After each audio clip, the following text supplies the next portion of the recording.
Los 5 minutos de Dios, 1 de julio. Quizá hoy te encontraste con una ambulancia y quizá ello te obligó a pensar en el dolor, en ese pobre enfermo que iba camino del hospital, en ese médico, en ese enfermero, que viven dedicados plenamente a atender al enfermo y hacerle más llevadero su dolor. Esa ambulancia ha sido para ti un verdadero despertador de la espiritual modorra que engendra el no pensar en el mundo del dolor. Por eso, Dios permitió que la ambulancia se cruzara en tu camino. Esta mañana te levantaste sano y esta noche te acuestas sano. No pensaste en esa riqueza inmensa que es la salud y te quejaste porque no tenías otras cosas. ¿No hubiera sido más justo que agradecieras el tenerlo lo más y no te quejaras de no tenerlo menos? Que vieras en el Dios al dador de todos los bienes y no tanto al negador de ciertas comodidades. Y sí, Dios permitió que en el día de hoy sintieras algún dolor. ¿No hubiera sido mejor que unieras tu dolor al dolor redentor de Cristo y al de tantos otros hombres que hacen posible que los hombres miren algo más hacia el Padre en los cielos? Cristo, siendo de condición divina, no retuvo ávidamente al ser igual a Dios, sino que se despojó de sí mismo, tomando condición de siervo, haciéndose semejante a los hombres y apareciendo en su porte como hombre, y se humilló a sí mismo, obedeciendo hasta la muerte y muerte de cruz, por lo cual Dios le exaltó. Filipenses 2, 6, 9.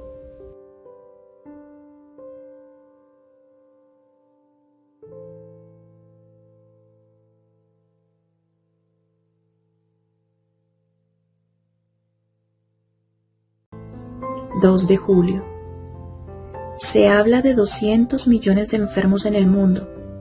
Un día serás tú contado en ese número.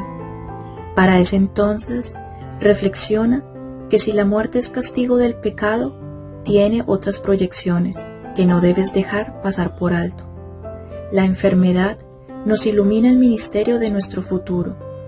Nos está recordando que somos de aquí y no somos para aquí. La enfermedad nos humilla, nos sitúa en la verdad de lo que somos y nos deja confiados en las manos de Dios. ¿Por qué con la salud habrá tanto ser altivo y opresor cuando hemos de acabar como enfermos que imploran piedad y suscitan compasión? ¿Por qué tanto egoísmo y avaricia cuando hemos de acabar entregados a los que caritativamente nos sostengan y ayuden hasta nuestro último momento?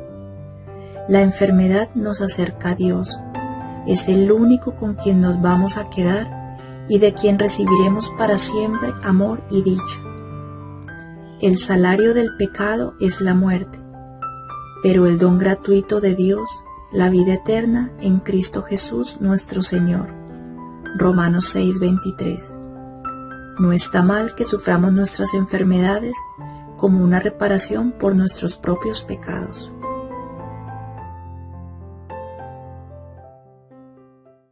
3 de julio. Felipe II llamaba a los príncipes a su alcoba del monasterio del Escorial, ya moribundo, para enseñarles la prematura corrupción de su cuerpo supurante. Mirad, hijos, en lo que acaba la realeza de este mundo. Bello ejemplo de un rey cristiano, para tantos magnates envanecidos, jactanciosos y altivos. Es muy dura, pero muy purificadora y santificante esta incorporación a la cofradía del dolor, esta configuración con el sufrir de Cristo, adorando los designios divinos que no se pueden comprender cuando la vida se deshace como nube de atardecer estival. No estará de más que nos recordemos de los 10 millones de epilépticos, 14 millones de leprosos, 32 millones de sordomudos, 15 millones de niños con discapacidad mental y de tantos cientos de miles sin catalogar. Al enfermo hay que decirle no tanto el porqué de su sufrimiento, cuanto él para que dé él mismo.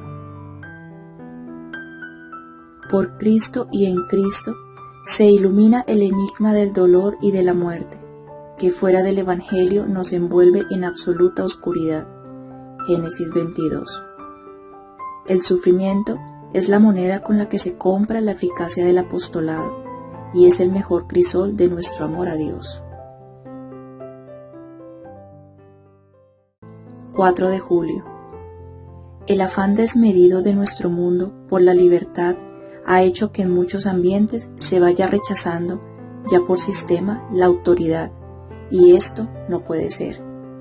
Se quiere desorbitar el campo sagrado y legítimo de la libertad personal, hasta provocar un desequilibrio funesto, convertido en claro ataque contra la autoridad, que rige y tutela el orden y el bien común. En su lugar, se da rienda suelta al libertinaje, que engendra el caos y la confusión, propios de la rebeldía perturbadora. La desobediencia ha colmado sus audacias, quizá también por la timidez de ciertos elementos dirigentes en cortar abusos, injusticias y escándalos de muy diversa índole. La autoridad ha de ser mantenida, acatada y respetada por todos, pues sin ella, la sociedad perdería su razón de ser y se desintegraría. La autoridad viene de Dios. No tendrías contra mí ningún poder, si no se te hubiera dado desde arriba. Juan 19:11. Dios es el único Señor y dueño de los hombres. Es Él el que hace participar a algunos hombres de su poder y autoridad para regir y gobernar a los otros hombres. 5 de julio. Que cada uno se someta a las autoridades que están en el poder, porque no hay autoridad que no esté puesta por Dios. Las que existen, por Dios han sido puestas. Así, el que se opone a la autoridad se opone al orden puesto por Dios, y los que se oponen recibirán su propia condenación. Porque los que mandan no son causa de temer cuando se obra bien, sino cuando se obra mal. ¿Quieres no temer a la autoridad? Obra bien y recibirás de ella alabanza, pues para ti es la autoridad un instrumento de Dios para llevarte al bien. Romanos 13:1-4. Los reyes de las naciones, decía Cristo en su Evangelio, las tiranizan y sus príncipes reciben el nombre de bienhechores, pero entre vosotros no ha de ser así, sino que el mayor entre vosotros sea como el menor, y el jefe como el que sirve. Lucas 22:25-26. Este es el sentido de humildad y servicio de la autoridad con entraña cristiana. Le presentaron un denario y les dice: ¿de quién es esta imagen y la inscripción? Le responden: del César. Entonces les dice: pues lo del César, devolvédselo al César, y lo de Dios, a Dios. Mateo 22:19-21. 6 de julio. El hombre no es un ser solitario, al contrario, es un ser esencialmente comunitario. Viene de una comunidad, se inserta en una comunidad, vive en la comunidad y ha de ser útil a la comunidad. Dios quiere que los hombres vivan juntos y juntos trabajen y sufran, y gocen, y se ayuden y se perfeccionen. Si la obra de Dios es unión entre los hombres, la obra del pecado es separación de Dios y de los hombres. Separación de los hombres porque primero se separó de Dios, separación de Dios porque se separó de los hombres. Así como el amor de Dios se vive en el amor a los hombres, así la unión entre los hombres se hace y se fortifica en la unión con Dios. Es el plan comunitario de Dios. Ha creado al hombre social, ha hecho con él una sociedad de amor. Así se libera de su autoesclavitud del materialismo individualista, que es tiranía para los demás, y de la quiebra de su formidable anhelo pasional por dar sentido a la vida. La perfección del coloquio fraterno no está en el progreso técnico, sino más hondamente en la comunidad que entre las personas se establece. la cual exige el mutuo respeto de su plena dignidad espiritual. Génesis 23. 7 de julio. Alguien busca lo que tú tienes, alguien tiene lo que tú buscas. Es la interdependencia que Dios ha querido que haya entre los hombres. No somos independientes unos de otros. Todos dependemos de todos. Todos estamos para todos. Todos servimos a todos. Si no, todos servimos para todo. Sí, todos servimos para algo. Y sí, no todos podemos ser útiles a todos. Sí, que todos podemos ser útiles para alguno. De ahí que no nos vemos libres del servicio a la comunidad, por más limitadas que sean nuestras fuerzas y nuestras relaciones humanos-sociales. Alguien busca lo que tú tienes y en consecuencia lo puede recibir de ti y tú estás obligado a dárselo. Alguien tiene lo que tú buscas y por lo tanto de él lo puedes recibir y él estará dispuesto a dártelo si tú estás dispuesto a pedírselo, dándole lo que tú tienes. Da, si quieres que te den, pero da no porque esperes que te den, sino por el simple gesto de dar, porque valoras a aquel a quien das y te das, porque sabes que él necesita de ti. Dios da y no espera nada de su criatura. Imítale. Lo que queráis que los hombres os hagan, hacedlo vosotros igualmente. Si amáis a los que os aman, ¿qué mérito tenéis? Pues también los pecadores aman a los que les aman. Si haces bien a los que os lo hacen a vosotros, ¿qué mérito tiene? También los pecadores hacen otro tanto. Lucas 6, 31, 33. 8 de julio. Te sueles quejar de que no tienes fe. Es que quizá no sabes situarte en la noción de fe y menos aún en la realidad de la fe. Para creer en Dios hay que despojarse de sí mismo, hay que reconocerse débil, hay que confesarnos a nosotros mismos nuestra miseria, la poca cosa que somos, cómo a ti te cuesta hacer esto, por eso tienes tantas dificultades para tener fe. Otras veces estarás pasando lo que se llama una crisis de fe. Estás desalentado, tienes ganas de echarlo todo a rodar. A través de esa crisis, Dios quiere llevarte a creer virilmente, no con una fe de niño, con una fe sin conciencia y sin responsabilidad, sino con una fe adulta, una fe de compromiso. Al fin y al cabo, eso y solamente eso es la fe. Así, cuando la fe parece perdida, puede ser que la tengas más arraigada, más personal, más consustanciada con tu propia vida. Cuando parece muerta, puede estar más viva. Ya sabes, solamente cuando ya no tengas nada, cuando sobre todo ya no te tengas a ti mismo, podrás comenzar a tener fe. Y así se nos hace más firme la palabra de los profetas, a la cual hacéis bien en prestar atención, como la lámpara que luce en lugar oscuro hasta que despunte el día y se levanta en vuestros corazones el lucero de la mañana. Segunda de Pedro 1:19. 9 de julio. Es preciso comprender todo el alcance de la fe. Creer es nada más y nada menos que acostumbrarse a amar, comprometerse siempre más, compartirlo todo por amor a Cristo, hasta mi vida, mi sangre. ¿Por qué no es un centro de transfusión? Mi tiempo, mi dinero, mi cultura, mis diversiones, mi casa, mi comida, mi alegría, mi amistad, mi debilidad, mis fuerzas, mis proyectos, mi ideal, mis esperanzas, mi esperanza cristiana, mi voluntad de creer, a pesar de todo, contra todo, en la salvación infalible del hombre y del mundo por Cristo. Yo digo que soy creyente. ¿En qué se notan mis creencias? Mi dependencia de Dios. ¿Quién es Dios para mí un ser abstracto o un ser personal, tripersonal, un Dios que no se preocupa de mí o por el contrario, un Dios que piensa en mí y que me ama. A veces oigo decir por ahí que cada uno debe ser religioso a su manera.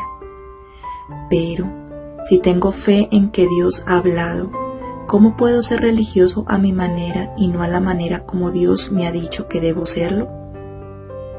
La fe, si no tiene obras, está realmente muerta. Santiago 2:17. Las promesas hechas al Señor, si no llegan a ser realidades, de nada nos sirven. Mal hace el que promete y no cumple. Peor hace el que ni siquiera promete.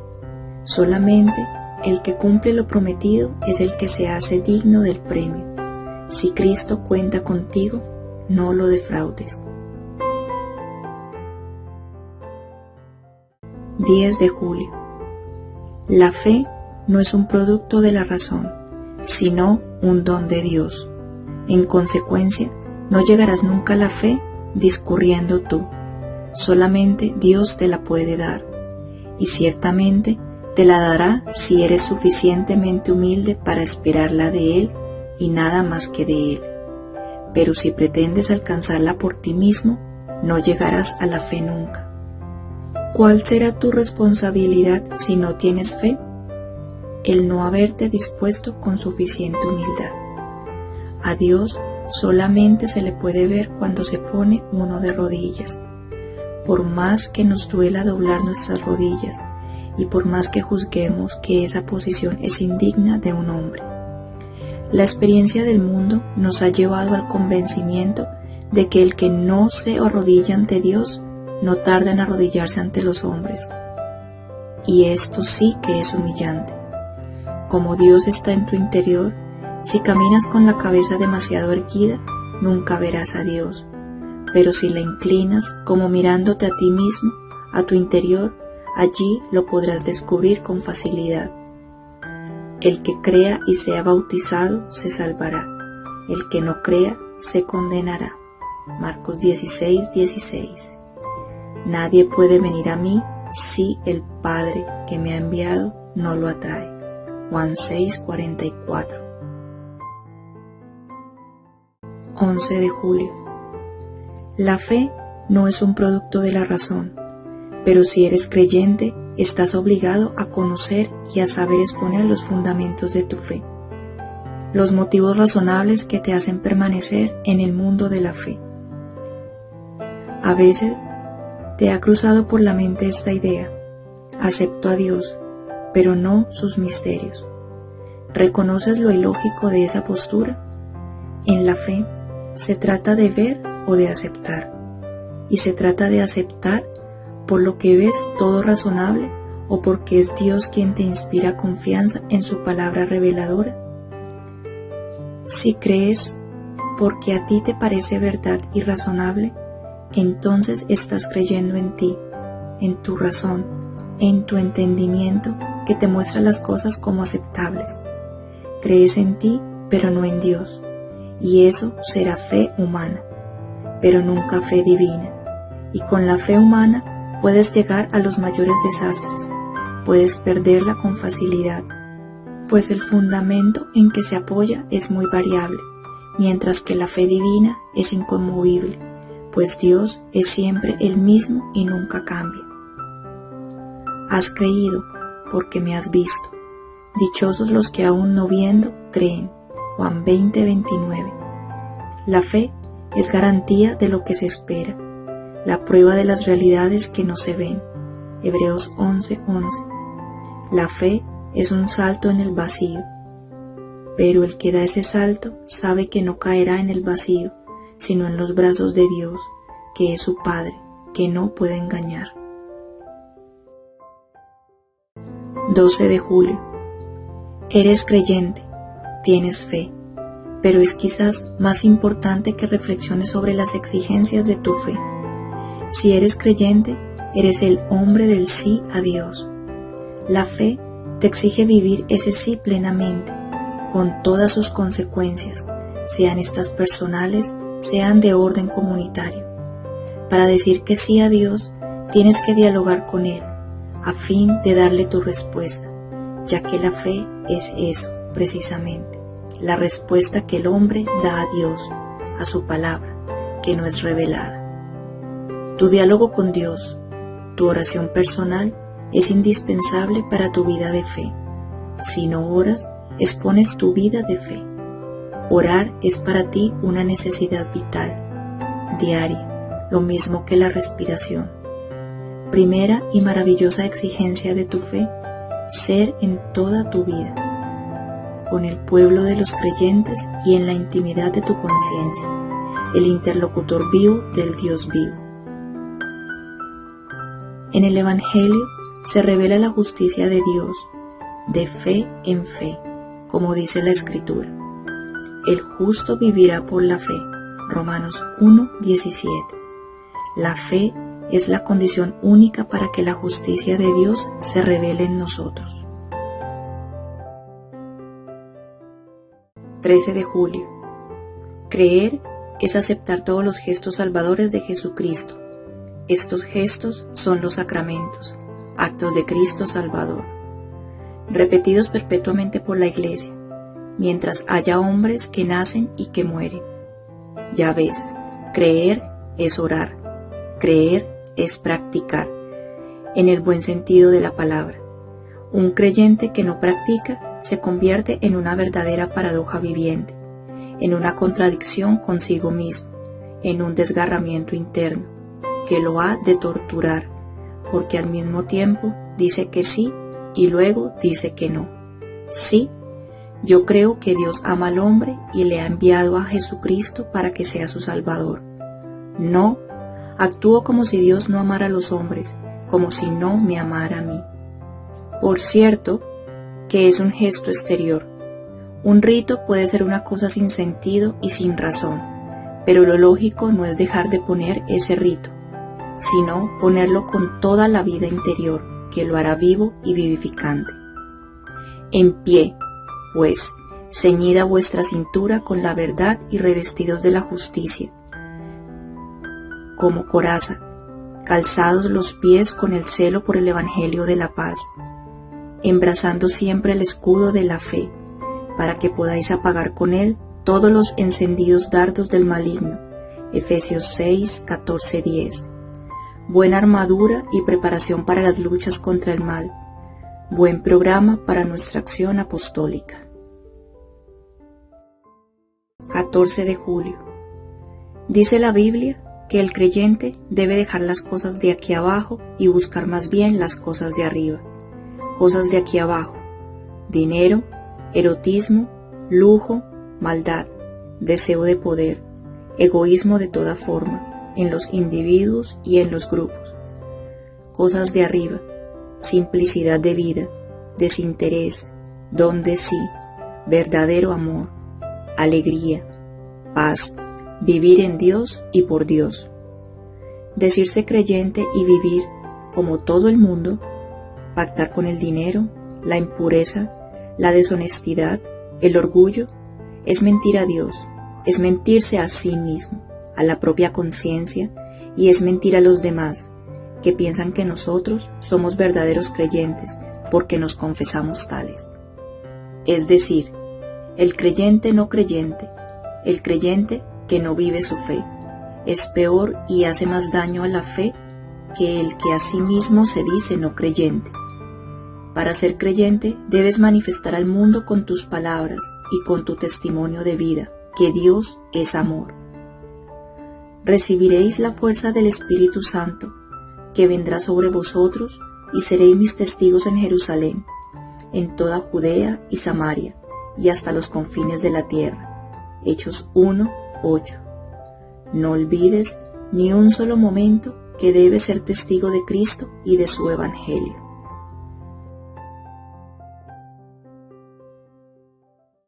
15 de julio. La fe hace que el corazón y la voz del hombre se torne instrumento consciente de alabanza a Dios y de júbilo para el hombre. Dios solamente se alberga donde la sencillez y la humildad le han preparado el camino. Con esa fe se multiplica prodigiosamente la luz y la alegría de sentirse viviendo con Dios, de que uno está en Dios y de que Dios está en uno.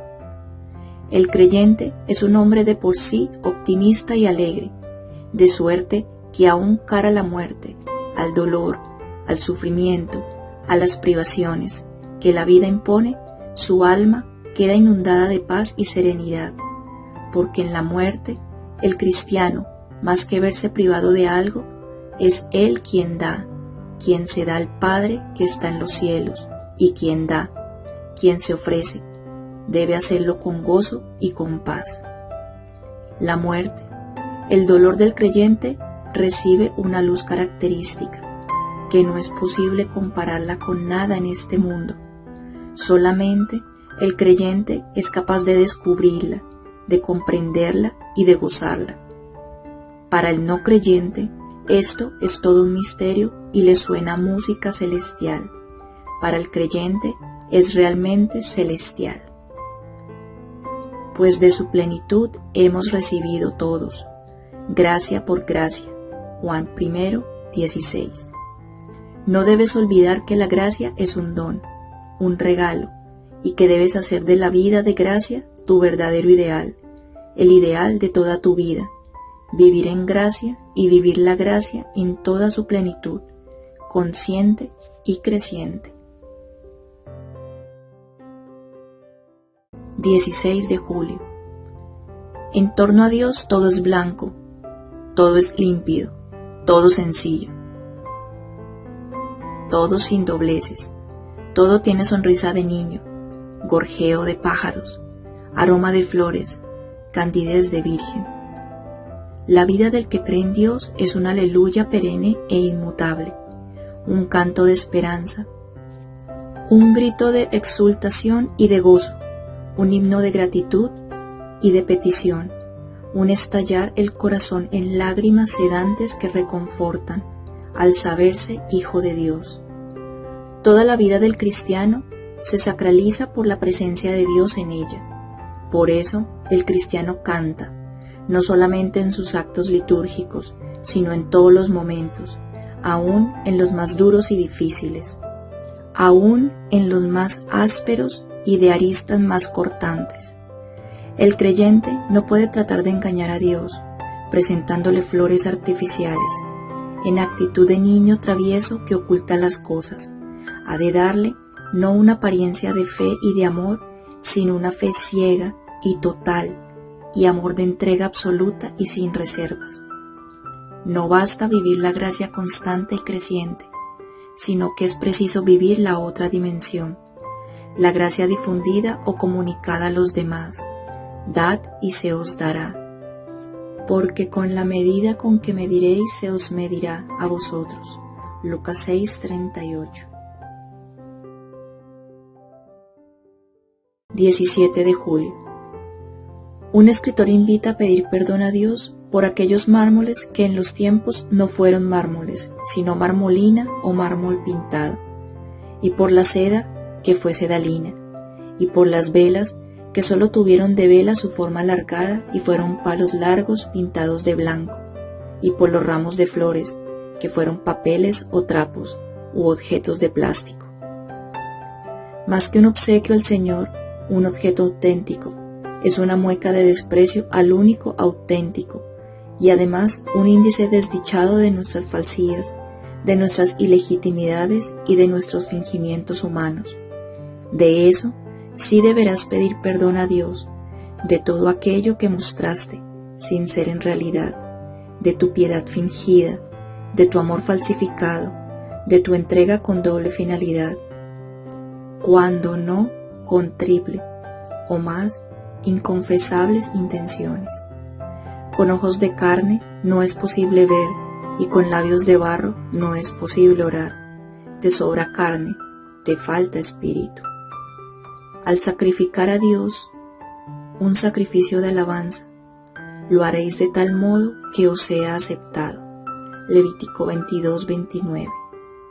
Para el cristiano no rigen las prescripciones rituales del Antiguo Testamento, pero sigue rigiendo más imperiosamente aún, si cabe, la obligación de ofrecer el sacrificio al Señor, el sacrificio eucarístico, y de ofrecerlo con amor y por amor.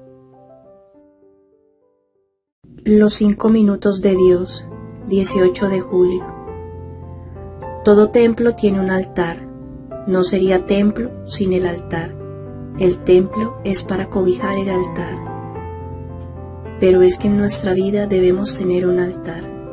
Allí, en lo más recóndito del alma, guardado con todo respeto y veneración, y orientado hacia él todas las acciones del cotidiano obrar. Frente al altar cabe una postura de entrega y de brazos abiertos, de labios en flor, que se abren a besos, a canciones, a rezos. El beso al altar es la palabra caliente de agradecimiento sincero. Ese altar íntimo de tu alma debes besarlo con reiterado afecto, por cuanto en él está tu Dios. En él se manifiesta la bondad de tu Dios, que te sigue día a día, momento tras momento, pensando en ti, llamándote, esperándote. Has de besar esa mano de Dios extendida a ti, esa ara sacral en la que has de ofrendar tus sacrificios.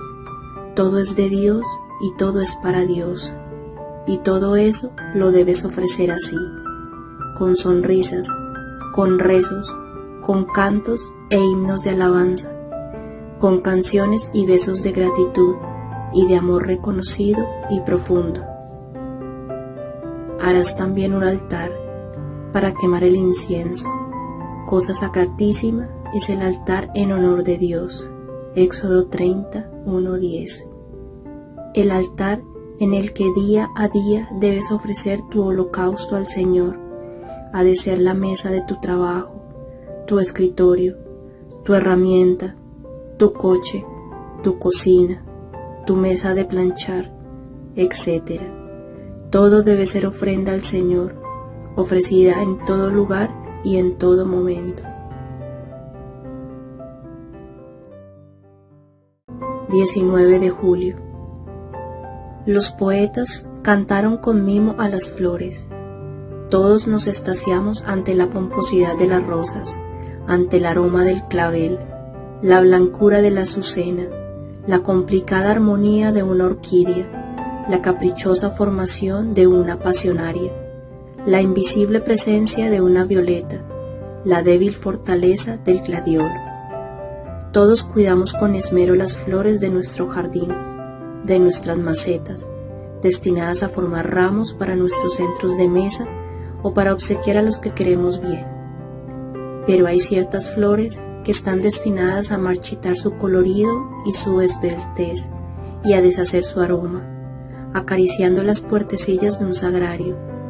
Parecería que a esas flores les ha tocado la lotería de no morir en la opaca tierra, sino ante el Dios de todo.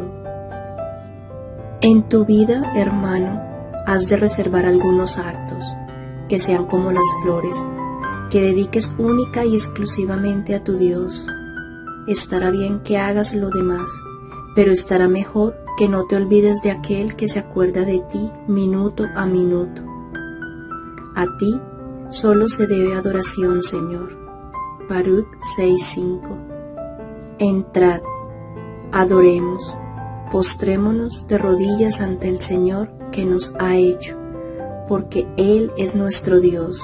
Salmo 95, 6, 7.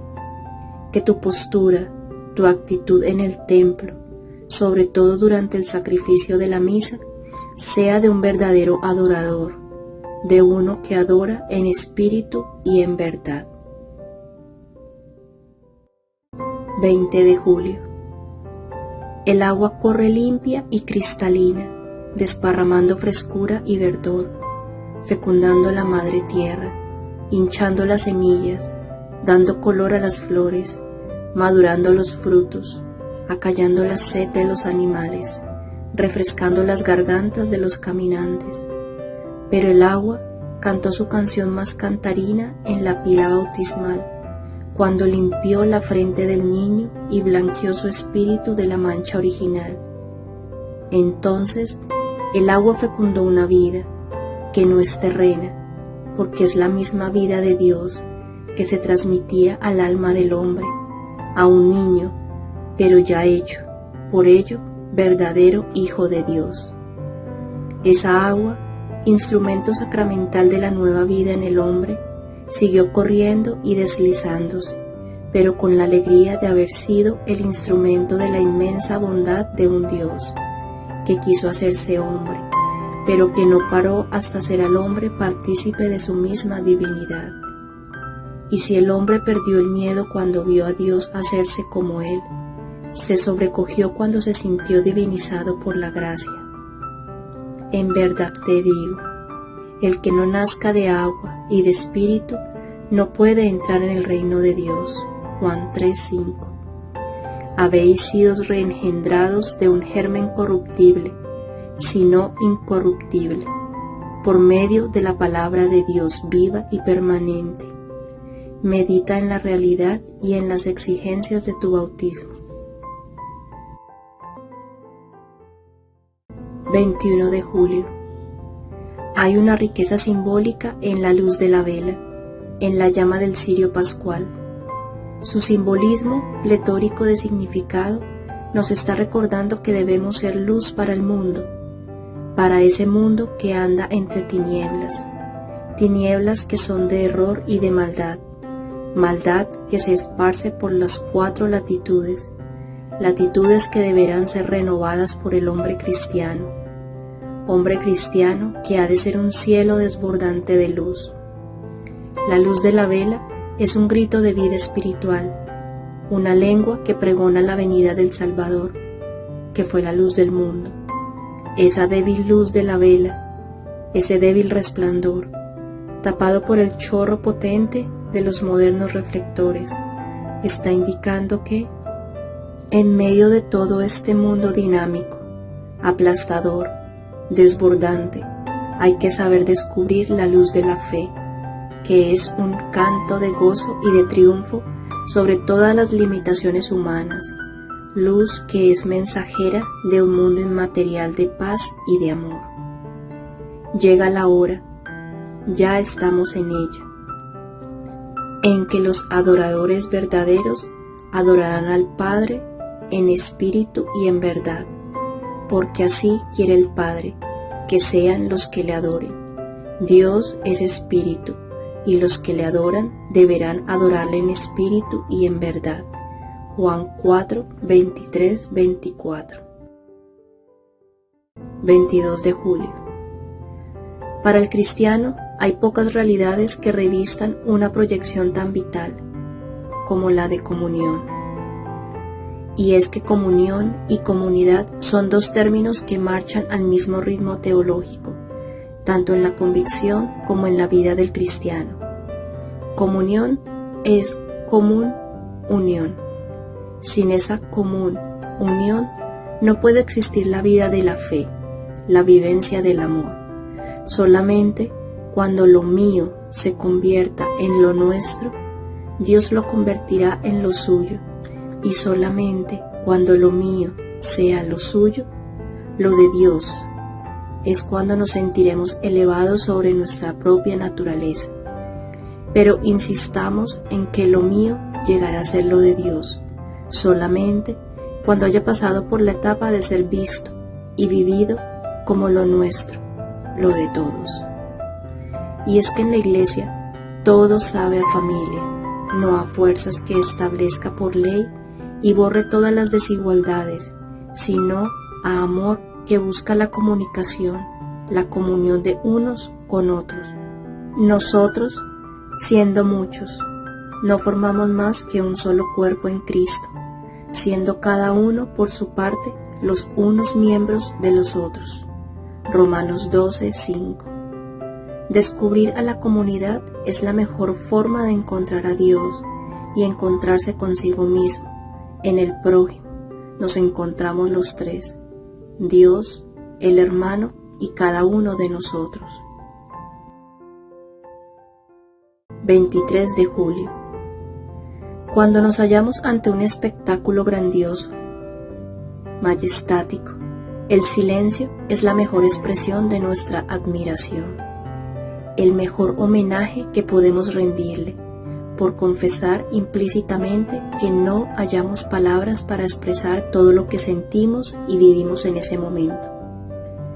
En nuestra oración reposada e íntima, con frecuencia deberemos recurrir al silencio, no un silencio inexpresivo y estéril, sino un silencio operante, de plenitud de Dios y de todas las cosas.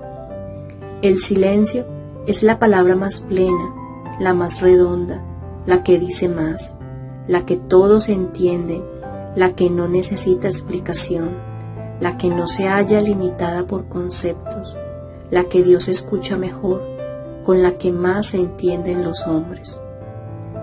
El silencio de la palabra, cuando habla muy profundo el corazón, el silencio de la mente, cuando vive con intensidad el espíritu, la inactividad del cuerpo, cuando el alma brota por todos los poros y se derrama en todos los momentos. Silencio, toda carne delante de Dios, porque Él se despierta de su santa morada. Zacarías 2:17. El silencio es el reconocimiento de la presencia del Señor, del respeto que se le debe y que nosotros le expresamos de esa forma. De ahí que debas ser más respetuoso del silencio, que la presencia sacramental del Señor en el templo te exige. 24 de julio. Alguien expresó varios pensamientos que no requieren comentario. Cuando otro actúa de determinada manera, es perverso. Cuando tú lo haces, son nervios. Cuando es inflexible en su actitud, es obstinado. Cuando tú lo eres, es solamente firmeza. Cuando le disgustan tus amigos, tiene algún prejuicio. Cuando a ti te disgustan los suyos, simplemente tienes un buen criterio sobre la naturaleza humana. Cuando trata de ser complaciente, es adulador. Cuando tú lo haces, estás demostrando tacto. Cuando tarda en hacer las cosas, es terriblemente lento. Cuando tú tardas años, eres cauto. Cuando encuentras defectos, está chiflado. Cuando tú lo haces, muestras discernimiento. Indudablemente que todo esto es para pensarlo con detención y con sinceridad consigo mismo. Porque con el juicio con que juzguéis seréis juzgados, y con la medida con que midáis se os medirá a vosotros. Mateo 7:2. La delicadeza en el trato con los demás es una virtud no tan conocida. Sin embargo, es muy beneficiosa para las mutuas relaciones. 25 de julio. Ser perfeccionista, ¿es una virtud o un defecto? Querer que todo salga con la máxima perfección, ¿está bien o está mal? Es innato en el ser humano el deseo de evolucionar, de ser cada vez mejor, personal y colectivamente, familiar y socialmente. Cuando tu hijo te presenta el cuaderno de deberes, le alabas lo bien realizado, pero le estimulas a perfeccionarse, a hacerlo cada vez mejor. Cuando te afeitas o te peinas, deseas que te quede un perfecto afeitado o un peinado impecable, y así en todas las cosas y en todos los niveles. ¿Por qué solamente en nuestra parte espiritual quedaremos sin el debido desarrollo? La meta de todo ser viviente es lograr la perfección completa de su vida en todos sus órdenes. Si somos humanos, no nos contentemos con serlo, aspiremos a ser hijos de Dios por la gracia santificante. Eso será llegar a la meta que nos hemos propuesto, y sobre todo que nos ha señalado el mismo Padre Celestial. Vosotros sed perfectos, como es perfecto vuestro Padre Celestial. Mateo 5:48. El Divino Maestro y modelo de toda perfección, el Señor Jesús, predicó a todos y cada uno de sus discípulos, cualquiera fuese su condición, la santidad de vida de la que Él es iniciador y consumador. 26 de julio. ¿Conoces algún libro de recetas culinarias? De seguro que al menos en alguna revista habrás hojeado como por curiosidad alguna de esas recetas. ¿Deseas que te presente una receta original? La escribió un sabio y prudente autor de esta forma. Tome una gran cantidad de alegría y déjela hervir a fuego lento, sin parar. Póngale un tazón bien lleno de leche de la bondad y enseguida agregue una medida completa de consideración y respeto hacia los demás. Mezcle con esos ingredientes una cuchara de comprensión, pero una buena cucharada, no una de café, sino sopera. Si pone un cucharón, la receta no se estropeará, más bien ganará. Sazone todo eso con abundante caridad. Desparrámela bien por todo el conjunto de horas, tiempos y personas. Mezcle todo perfectamente y enseguida, con todo cuidado, páselo por un colador para eliminar cualquier partícula de egoísmo. Para servirlo, hágalo con abundante salsa de amor. Es exquisito y cautivador. Cristo es quien nos revela que Dios es amor, a la vez que nos enseña que la ley fundamental de la perfección humana y por tanto de la transformación del mundo es el mandamiento nuevo del amor. Así pues, a los que creen en la ley de la caridad divina les da la certeza de que abrir a todos los hombres los caminos del amor y esforzarse por instaurar la fraternidad universal no son cosas inútiles. Génesis 38. 27 de julio. Ayer te di una receta con garantía cierta de éxito. Sin embargo, parece que tú no quedaste convencido, al menos del todo. Parece que en no pocas ocasiones has tratado de hacer algo semejante y no te dio el resultado apetecido. Por eso, a título de garantía de la receta que ayer te di, debo ahora hacerte algunas observaciones. ¿No pusiste algún diente de ajo? ¿No se te escapó demasiada pimienta? Quizá no te cayó descuidadamente alguna guindilla. Porque, evidentemente, cualquier receta quedaría echada a perder y aún resultaría muy desagradable si te hubiera pasado alguna de esas cosas. Ya sabes lo que dicen por ahí. Para que una ensalada esté bien sazonada, ha de tener mucho aceite y poco vinagre. ¿Qué cosas tienen los cocineros? Tu vida tiene mucho de ensalada compuesta de numerosos elementos, a veces difíciles de compaginar. Échale a tu vida mucho aceite que suavice y no le pongas caras de vinagre a nadie. Si pruebas, quizás llegues a convencerte de lo que te digo. Dios encerró a todos los hombres en la rebeldía para usar con todos ellos de misericordia. Romanos 11:32. Como todos caemos en muchas faltas continuamente, necesitamos la misericordia de Dios y todos los días debemos orar, perdonar nuestras ofensas. 28 de julio. Cuando vas por la calle, te topas con infinidad de gentes de toda clase y condición que revelan en su rostro distintas disposiciones anímicas. Van unos con rostro sonriente, lleno de felicidad. Les ha salido bien un negocio, han tenido suerte en una empresa, recibieron una grata noticia, se encontraron con alguien a quien aprecian. Otros denotan preocupación, tienen problemas familiares que los acosan, situaciones económicas oprimentes, disgustos con los amigos, inseguridad en su trabajo. Otros pareciera que van mirando hacia adelante y hacia las alturas. Tienen proyectos, ideas, planes que desean realizar, y eso les da fuerza y optimismo.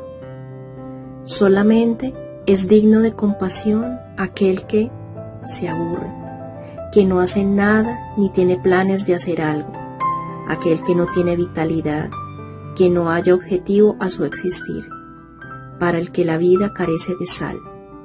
Eso es triste. Mírate al espejo y dime cómo te ves.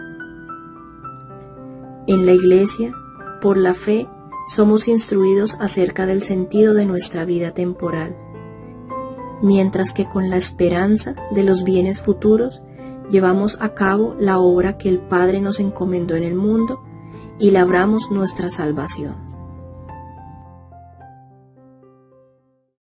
29 de julio.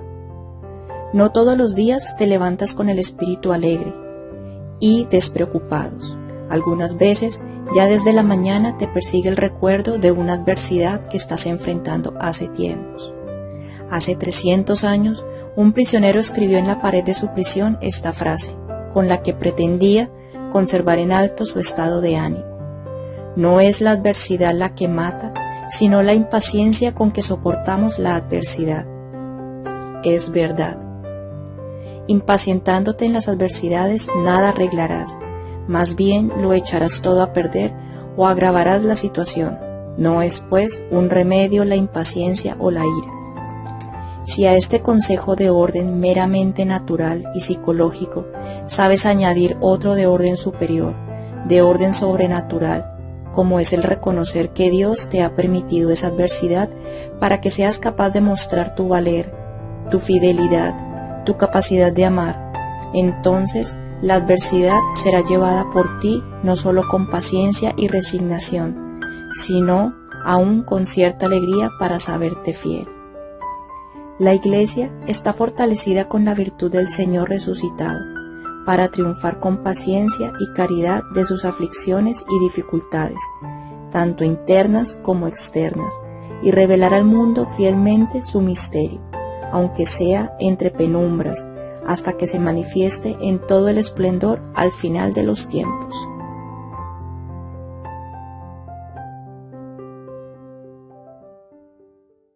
«30 de julio. Lleno de significado es el relato de aquella señora. Fue al hospital de niños, llevándole golosinas y juguetes.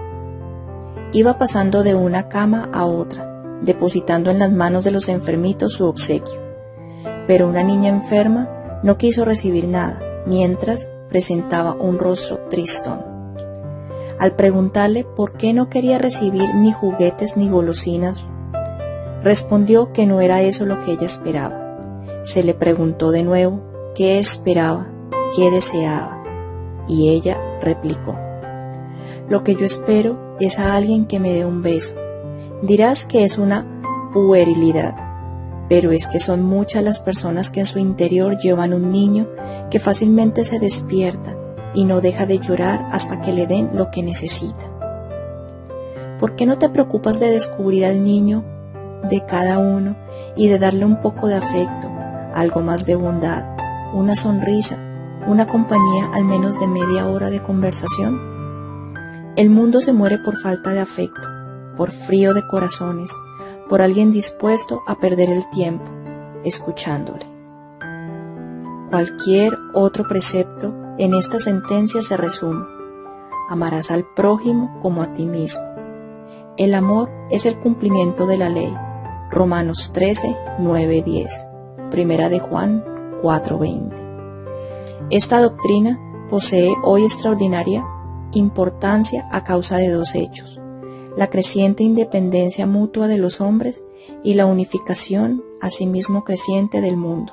Génesis 24.